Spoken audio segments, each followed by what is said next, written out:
Hi everyone, my name is Matt Williams. I'm the Access Fellow at Jesus College and I'm thrilled to be here with... I'm Zach. I'm from Manchester. I'm a second year PPE student and I currently have the pleasure of learning British politics since 1900 with Matt Williams. That's right. And so we've got a tutorial just after this interview, in fact. So let's get cracking. So the question I've got for you, Zach, is with regard to economics. And the question is, how would you market a rock band? How would you market a rock band, do you think? Wow. Okay. Very, very interesting question. So I think the first thing that you need to do, particularly with marketing anything, is you need to do some market research. Okay. So that's the key. You don't want to be going into this blind. You basically want to have a look at what is going on in the market at the moment. Who is there around? Unfortunately, I'm not particularly up to date on current rock bands. That's fine. But once you've got a bit of a sense of what the rock band is, you basically need to find yourself a USP, something a bit different. That's going to be, a USP being a unique selling point, because you're basically not going to get anywhere in a market by just bringing in something that is exactly the same as everything else that's there. So I think once you've got that down, they're the key things. You basically need to then look at actually what you're doing in terms of marketing. So how are you going to bring this rock band to market? Are you going to just have them doing live performances? Are you going to advertise them online? And I think sort of in the current climate, the best way to get something really to market is to get it to go viral. Okay. In the age of TikTok, YouTube, Facebook videos, all of that, if you can get that rock band even potentially doing something a bit outrageous, you could get them to go viral and get them to become, a serious, almost household name instantly like that. Okay, I really like that idea of being outrageous in a marketing strategy. But let's sort of unpack the question a bit as well. So thinking about what it means to market a band as opposed to a solo artist, and also what it means to market a rock band. Is there anything particular about a rock band? And you don't need to know much about the music industry at the moment, but just sort of intuitively, what about a rock band might lead to some sort of difficulties perhaps in the marketing process? Yeah, okay. So going back to what you said about marketing a band as opposed to a solo artist, can be quite difficult because you've got more people involved. So particularly, obviously, from Manchester, you've got Oasis is the big band that comes to the front of my mind. They basically fell apart because of the relationship between Noel and Liam as the two sort of main players in the band. Right. So that's something you've definitely got to think about with a band rather than a solo artist, is you're going to have these dynamics, and people might leave the band and come back, and that's something that's particularly important. Sorry, what was the second part of the question again? Well, just on that point, I think we can develop a few thoughts there, because I mean, the brand of a band is something that is cherished and important for marketing, but like you say, if the individuals within that band might be a little bit fractious or fluid, it could be quite difficult to sustain that brand identity or that brand story. So could you as a marketer try and encourage some mechanism to prevent the brand from being broken up as you sell the band? Yeah, I mean, I think one of the ways that you're going to keep the band together is obviously success. I mean, people are going to stay somewhere where they're succeeding in general. I think one thing that's going to be key, you might actually spend a lot of your time managing the people rather than managing the brand. Okay. Because you've got to keep that band together to even have a brand, I guess.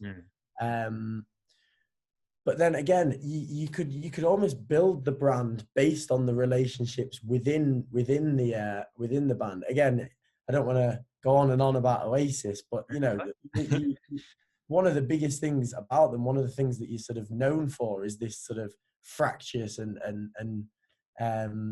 fractious relationship between the two main leaders. Right. And part of the brand. Sorry, and that brings us back to what we were saying earlier about whether or not there's something specific to a rock band in terms of marketing. And you mentioned earlier being a bit outrageous. Talk us through what that means. What does it mean to be outrageous in a marketing context? Yeah. So I guess the way that you'd have to define outrageous is something slightly deviated from the norms. Something where if people see it, people watch it, it's hard to pin down how to be outrageous, because it's got to be within the bounds of what is slightly acceptable. You know, for example, things like something like, you know, racism, for example. It's outrageous, but in the sense that, you know, it's unacceptable. It's you can't be like that. Sure. Whereas, you know, maybe throwing something out of your hotel room window, as quite a lot of rock bands would do, is seen as something that's outrageous, but in a sense where it's exciting. And I guess that's how you could market the rock band, is particularly a rock band as well, is that people like that sort of difference, you know, breaking from social norms, doing things that they themselves would not do when they're working their 9-to-5 job and just sort of, you know, going along with the life that they have, I guess. Terrific. So given what you said earlier about doing market research, how could you do market research that would identify what might be considered outrageous? Because it sounds like what you're talking about is not even necessarily in most people's minds. It's so beyond the pale for most individuals that they wouldn't even express it in the market research survey.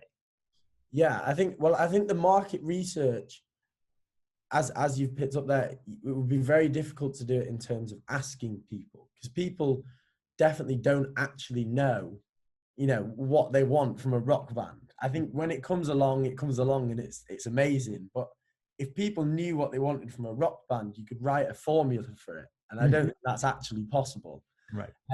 I think the market research you'd have to take on would be more in terms of looking at what's worked in the past and getting a sense of, you know, what was it that Oasis did? What was it that, you know, all these famous rock bands, Queen, all these and I'm talking the biggest rock band, what is it that they did that made them so you know, popular? Because that's what you're trying to do by marketing them, is, I guess, reach the top. That you're trying to become the biggest rock band that you can find. But is there an inherent tension in that success formula? Because as you pointed out, some of these bands gain their credibility by being outrageous, but then as they become more and more successful, sometimes they lose the respect of their base, their core supporters. Why might that be? We're talking about a commodity where, as it becomes more marketable, it becomes less popular amongst its core base. Can you explain that phenomenon? Yeah, I mean, I guess it's this. I guess I could call it the sellout theory. Right. Yeah. Where, you know, as a band sort of sells out to corporate and becomes, you know, part of the economic machine, it becomes less popular with the sort of, with, like you say, the general base of people. And there's no real easy way to solve that other than potentially not marketing the band in a way that, you know, if you genuinely believe the band has talent and is almost marketing itself in some way, then potentially not getting involved to some extent could help it to succeed. Because if you can I guess maybe the best way to approach it is almost nudging them in the right direction rather than trying to mold them into something that they're not, because then you keep the integrity of the band as what they were before and keep their original support. But then at the same time, you can maybe push them towards making the right decisions in certain cases. Right. So it's a subtle business. And sometimes you have to set trends in order for them to become marketable. So you almost have to sort of tell the future of what will be fashionable, even before it is fashionable, which is obviously going to be tremendously difficult. So what does this discussion about marketing rock bands potentially tell us about the market more generally for artistic commodities? In other words, how we value art in a marketplace? Yeah. So I guess it tells us that it's very different from the market for other sort of goods and services. So, for example, in the market for like a toaster, you can market it by just pushing product down people's throat. You know, look at what we've got. Look at this brand new feature. Buy it, buy it, buy it. Well, I guess in the market for like you say, sort of artistic talents or, you know, artistic products, maybe potentially we can't have this sort of consumerist capitalist market society, because the very act of making it consumerist and trying to force it upon people, it almost sort of loses its cool factor, and people don't want it anymore.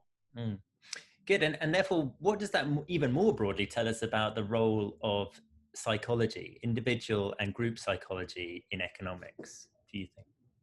Yeah, so I mean, psychology's particularly come to the forefront of economics with the study of like behavioral economics at the moment. But basically, economics boils down to psychology. You know, that's what it boils down to at the end of the day, because economics is just the aggregate movement of all of the people within an economy.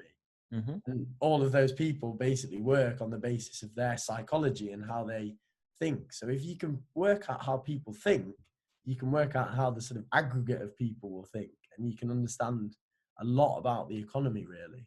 So should we all just study psychology then and quit economics? Well, the problem is that you're not going to be able to understand exactly how each person is thinking. So economics, you make a generalization and you can get close to what is actually going on. So you need a bit of both, really. You need to burn the candle from both ends, to sort of coin a phrase there. Okay, terrific. Well, thank you so much, Zach. That was really, really great. How did you find that, and how did it relate to the interview you had for Oxford? Yeah, I find it great. I actually would have loved to have an interview like this for Oxford, you know, a bit more abstract, a bit more out there. My interview was a bit more sort of maths based for economics. So we had about an hour to read a sort of paper that we'd been given. It had some maths questions. It basically you had to make a few arguments based on what was presented in it. So yeah, it was very different to this, but I know a lot of people that had interviews like this, so they definitely are common. Right. So, I mean, that's a great message, is that interviews come in all sorts of guises and you just kind of need to be prepared for whatever might come up. I really noted that you seem to be enjoying yourself. Would that be a fair thing to say? Yeah, definitely. And that's really positive. I think a lot of students who are applying to Oxford discount how much that matters to us tutors, to see someone light up. And they tend to sort of feel they need to suppress their emotions, but I absolutely would discourage that entirely. So fantastic. Great. Thank you so much, Zach. I'll see you in a few minutes for our tutorial. Thanks for your help. See you later. Cheers. Bye now. Bye-bye.